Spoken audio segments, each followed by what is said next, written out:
So here we go then. Let's bring this to Instagram as well. After I've just done the Spartan, right, or the Spaten. Here it is. Here is the one and only Paulaner Oktoberfest beer. This is the one. So this is coming in at 6%. Actually, I thought this was a 6.3% beer. I could have swore last year it was 6.3%. I don't know. I'll have to check that out. But anyway. So this is the one, whenever we think of Oktoberfest, we always think Paulaner, they've got the leading edge when it comes to Oktoberfest. We really, really do. And all the others sort of like sit behind them normally. This is what I've learnt in the beer world, that when you think of Oktoberfest, you think of Paulaner straight away. And if you sort of like look over the YouTube channels and the Instagram channels and everything else, you'll tend to find people that are celebrating Oktoberfest will share this amongst the most. Audi have this in, but I don't think Audi have got this actual bottle.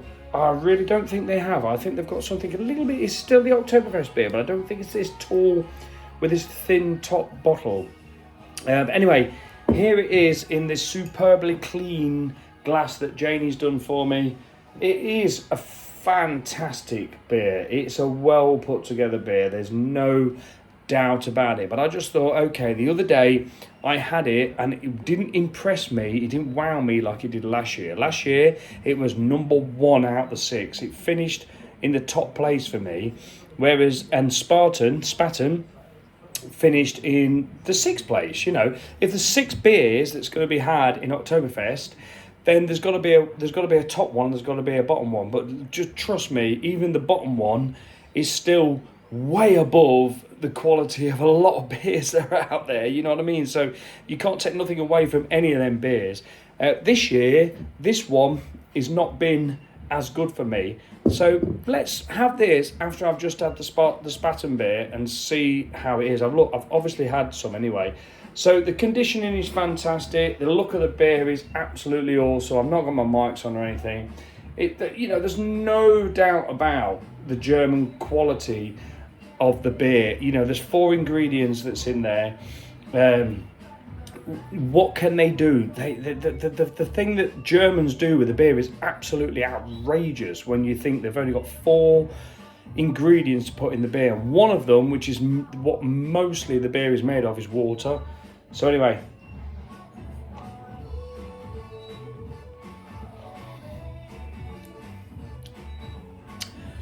so do you know why? So that tastes awesome. Don't get me wrong, it tastes awesome.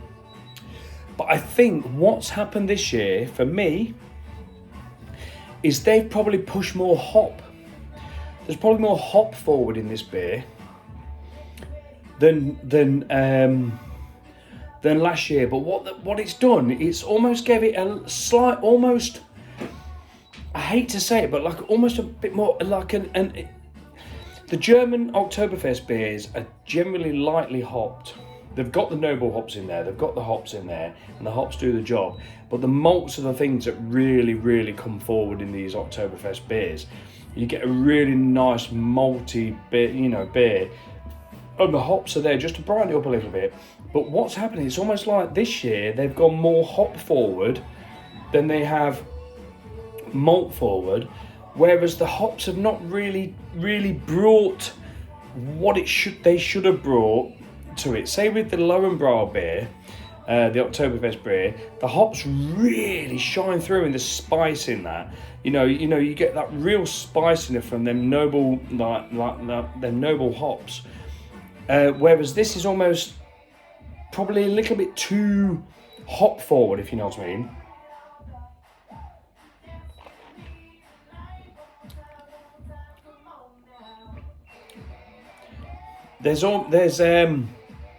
It's gone quite grainy as well. It's gone quite grassy and grainy and earthy.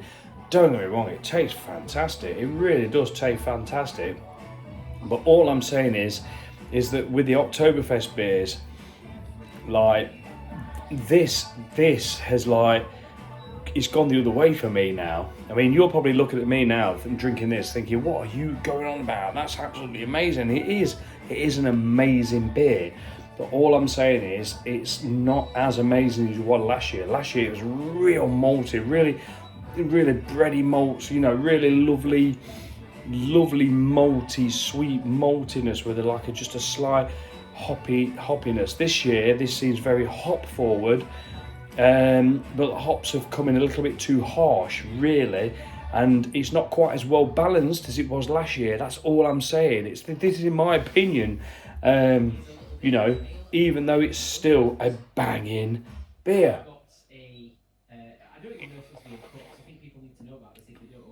But yeah, beer is very subjective. It really is. But yeah, this is a great beer, but it's just not as smooth as it was last year. And I like that. I like the fact that it changes each year. I like that, because I wasn't going to do the Oktoberfest beers this year. I wasn't going to do any of that. I thought, once you've done them, they just come out the same. They're exactly the same ingredients, everything. But it wasn't so Crumbly Beard, who's a great guy on YouTube, says to me, but it all depends on the grain. It all depends on the crops. It all depends on the growth of what they've done each year, you know, the farming that they've done to get the ingredients to make the beer. And I suppose the water can even change depending on how weather and such like does things, you know. And it does prove a point that this is leaving more of a bitterness and more of that you shouldn't really have any bitterness in these beers, but this is leaving like sort of like a little bit of a bitterness on my palate. And so it changes every year. But like I say, you know, give this beer to somebody that's drinking Carlin or Foster's or something like that, and this beer that is, crikey, you know what I mean? It's the best beer in the world. It is superb. It's absolutely fantastic. It's amazing. But all I'm just saying is that last year this was number one, whereas for me this one this year is ahead of that, you know. So we've got two contenders here for the Oktoberfest number one spot, and this is up there. I mean, the Hofbrauer one is fantastic. I've reviewed that on my YouTube channel. But this is really, this is almost like the underdog when it comes to the Oktoberfest beers. But this one is like threw itself right out there, come right up the top. This is like minted. This is really malty, really lovely, sweet, almost. I'm just thinking when I finished talking about this beer, I started getting some honey taste as well, and it blows me away how they get all these flavours out of 4 ingredients. And when you actually, if you go to Paulaner's website, because they are the sort of like the leaders, they'll talk about the beer experts who get the aromas from the beers and the flavours from the beer. There's not just a few aromas and a few flavours from beers. There's literally thousands of aromas and flavours from beers. So if you sat down with 1,000 people drinking this beer, they'd all say something different. That's why I love it. It's so subjective.